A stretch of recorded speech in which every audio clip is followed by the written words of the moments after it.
ஆச்சு. ஜனவரி new year பிறந்த உடனே ஆக்சுவலி நரேந்திர மோடியோட ட்வீட் வந்து அவரோட ட்விட்டர் அக்கௌண்ட்ல ஒரு ட்வீட் வருது. லக்ஷதீப் அப்படிங்கிறது ரொம்ப அழகான ஒரு தீவு, நம்ம கிட்டே இவ்வளோ அழகான தீவு இருக்கு, இது வந்து நம்ம எக்ஸ்ப்ளோர் பண்ணணும் அப்படிங்கிற மாதிரி நரேந்திர மோடி அவர்கள் லக்ஷதீப்க்கு ஒரு திறப்பு விழாக்காக போயிருந்தாங்க. அண்ட் போனவங்க அது மட்டும் பண்ணாம கடல்ல இறங்கி ஸ்விம் பண்றதா இருக்கட்டும், அந்த கடலுக்கு உள்ள அந்த ஸ்கூவா டைவிங் சம்திங் அந்த மாதிரி ஏதோ சொல்லுவாங்க இல்லைங்களா, அந்த மாதிரி ஒரு ஃபோட்டோ ஷூட்டாக இருக்கட்டும், கடற்கரையில் நடந்து போகிற மாதிரியான ஃபோட்டோ ஷூட், உட்காந்து புக்கு படிக்கிற மாதிரியான ஃபோட்டோஸ், இது எல்லாமே வந்து அவரோட ட்விட்டர் அக்கௌண்ட்டில் போட்டு லக்ஷதீப்பை பற்றி பெருமையாக பேசியிருந்தாங்க. இது லக்ஷதீப்னு சொல்கிறாங்களே, இந்த லக்ஷதீப் வந்து இது வரைக்கும் எங்கே இருந்துச்சு அப்படின்னு பார்த்தீங்கன்னா, ஆக்சுவலி நிறைய ஐலாண்ட்ஸ் இருக்குது இந்தியாவில். பட் அந்த ஐலாண்ட்ஸில் வெறும் ஒரு 10 ஐலாண்ட் தான் அக்சசபிள் ஐலாண்ட் இந்தியாவை பொறுத்த வரைக்கும். மற்றது எல்லாமே வந்து பாதுகாக்கிற இடங்கள் அப்படின்னு சொல்லி வச்சிருக்காங்க. இந்த லக்ஷதீப்க்கு போகிறதுக்குமே ஏகப்பட்ட ரெஸ்ட்ரிக்ஷன்ஸ் இருக்குங்க. இதுக்கு போகணும்னா நீங்கள் கொச்சி போய் கொச்சியிலேருந்து மட்டும்தான் லக்ஷதீப்பை ஆக்சஸ் பண்ண முடியும். இந்த லக்ஷதீப் வந்து பார்த்தீங்கன்னா ஆக்சுவலி 1947 இந்தியாவும் பாகிஸ்தானும் பிரியும் போது பாகிஸ்தானும் இந்தியாவும் அவங்களோட ஸ்டேட்ஸை வந்து பிரித்து எடுத்துக்கிட்டாங்க. பட் இந்த லக்ஷதீப் அப்படிங்கிற தீவை மட்டும் யாருமே பிரிக்காத அந்த நிலைமையில என்ன ஆயிருக்கு, பாகிஸ்தான்ல இருந்து ஒரு ஷிப் வந்து கிளம்பியிருக்கு, நீ லக்ஷதீப்ல போய் நம்மளோட ஃபிளாகை வந்து ஹாய்ஸ் பண்ணிடு, ஃபிளாகை ஏற்றிடு, ஸோ தட் அது நம்மளோட இடமாயிரும் அப்படிங்கிற மாதிரி அனுப்பியிருக்காங்க. இதை கேள்விப்பட்ட சர்தார் வல்லபாய் பட்டேல் என்ன பண்றாங்க அப்படின்னு பார்த்தா, 2 தமிழர்கள் முதலியார்கள், லக்ஷ்மண முதலியார் அண்ட் முத்துசாமி முதலியார், இவங்க 2 பேரையும் வந்து நீங்க உடனே போய் இந்தியன் பிளாக் அங்க ஹாய்ஸ் பண்ணுங்க அப்படின்னு சொல்லியிருக்காரு. அவங்க 2 பேரும் இம்மீடியட்டா போய் ஒரு ½ an hour கேப்ல இவங்க முன்னாடி வந்து இந்தியன் பிளாக் அங்க வச்சிருக்காங்க. அப்படி கைப்பற்றப்பட்டதுதான் லக்ஷதீப் அப்படின்னு தெரிஞ்சுக்கோங்க. ஓகே, இந்த சைனா வந்து என்ன ஆக்சுவலி பிளான் பண்றாங்க அப்படின்னு பாத்தீங்கன்னா, நம்மளை வந்து சுத்து போட்டாங்க, நம்மளை வளைச்சிட்டாங்க அப்படின்னு தான் நான் சொல்லணும். அப்படிதான் என்னோட கண்ணோட்டத்துல இருந்து படுது.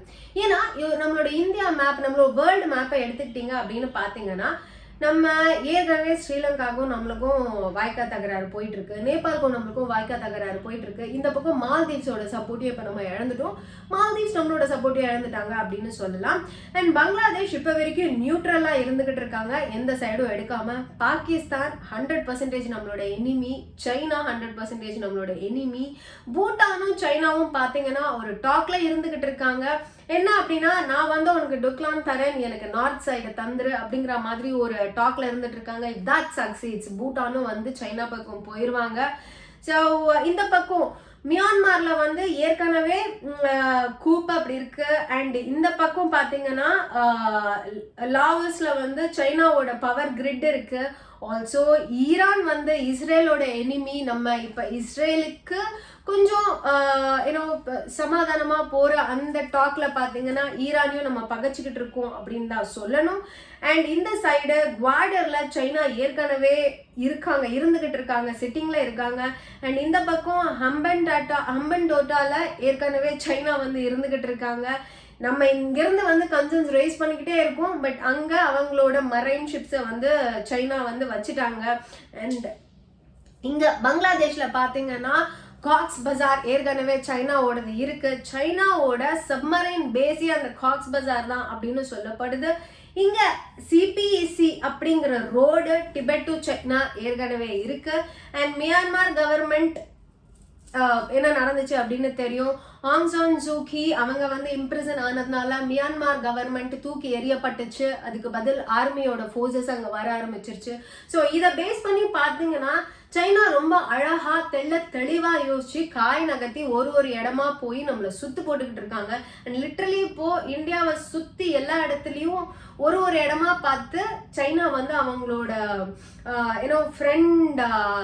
கண்ட்ரிஸை வந்து ஃப்ரெண்ட் ஆக்குறதா இருக்கட்டும், அண்ட் நம்மளோட எனிமிகளை வந்து ஜாஸ்தி ஆக்குறதா இருக்கட்டும், இது எல்லாமே தெளிவா பண்ணிக்கிட்டு இருக்காங்க. இது எல்லாம் தெரிஞ்சும் நம்ம இவ்வளோ பண்ணியிருக்கோம், நம்ம இல்லைன்னா எப்பவோ மால்தீவ்ஸ் வந்து இந்த நிலைமைக்கு இருந்திருக்க வாய்ப்பே இல்லை அப்படிங்கிறது தெரிஞ்சும் மால்தீவ்ஸ் கவர்மெண்ட் இந்த விஷயத்த பண்ணியிருக்காங்க. இதைதான் நான் சொன்னேன், நன்றி மறப்பது நன்றன்று, நன்றல்லது அன்றே மறப்பது நன்று.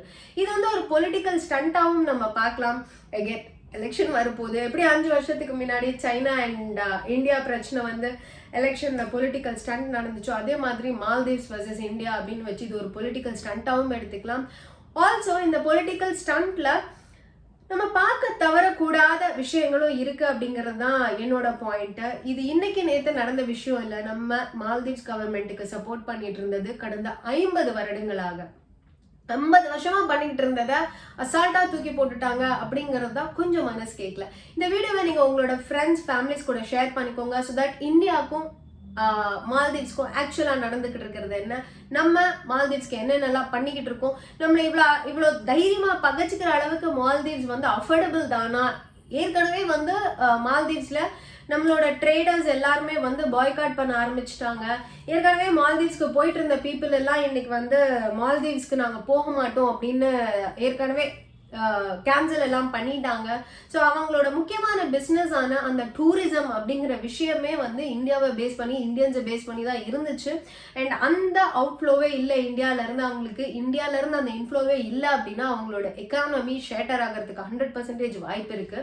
அண்ட் நம்ம கிட்ட இருந்து ஸ்ட்ரீட் லைட்ஸும் எல்இடி பல்பையும் வாங்கி அவங்களோட சிட்டி டெவலப்மெண்ட்டுக்கு யூஸ் பண்ணிக்கிட்டு இருந்த மால்தீவ்ஸ் நம்மளோட கண்ட்ரியை பார்த்து இவ்வளோ கேவலமாக பேசுறது எந்த வகையிலையும் நியாயம் அப்படின்னு எனக்கு படல.